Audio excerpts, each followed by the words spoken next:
An atomic bomb explodes and generates a huge mushroom cloud. The tremendous energy released when the bomb explodes is incredibly destructive. Where does all the energy come from? The answer is the nucleus of the atom.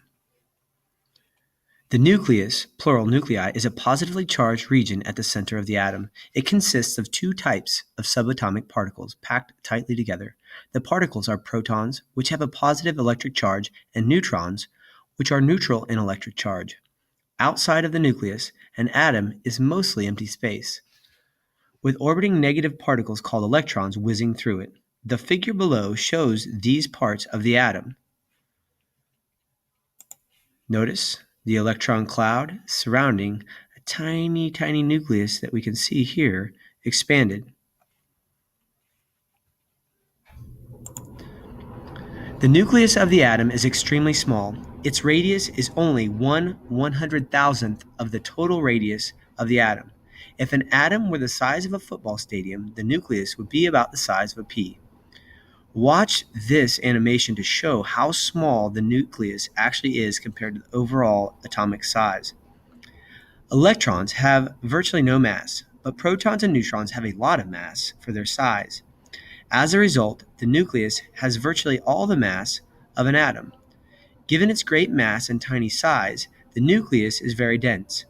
If an object the size of a penny had the same density as the nucleus of an atom, its mass would be greater than 30 million tons. Imagine that, a penny, something the size of a penny, if it had the same density as a nucleus, it would weigh, a penny-sized object would weigh 30 million tons. That is an enormous mass. Watch this video to learn more about the nucleus and how the nucleus is able to help identify each atom. Particles with opposite electric charges attract each other. This explains why the negative electrons orbit the positive nucleus.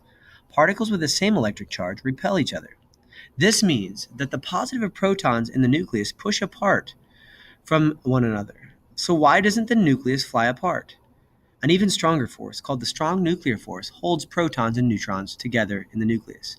Think about it. These positive particles, all these protons, they should want to explode outward. There must be some other force holding them together. Watch this video to see more about this force. Question: can you guess why an atomic bomb releases so much energy when it explodes? The answer: when an atomic bomb explodes, the nuclei of atoms undergo a process called fission, in which they split apart. This releases the huge amount of energy that was holding together subatomic particles in the nucleus. Summary: the nucleus is a small, dense region at the center of the atom. It consists of positive protons and neutral neutrons, so it has an overall positive charge. The nucleus is just a tiny part of the atom, but it contains virtually all of the atom's mass. The strong nuclear force holds together protons and neutrons in the nucleus and overcomes the electric force of repulsion between protons.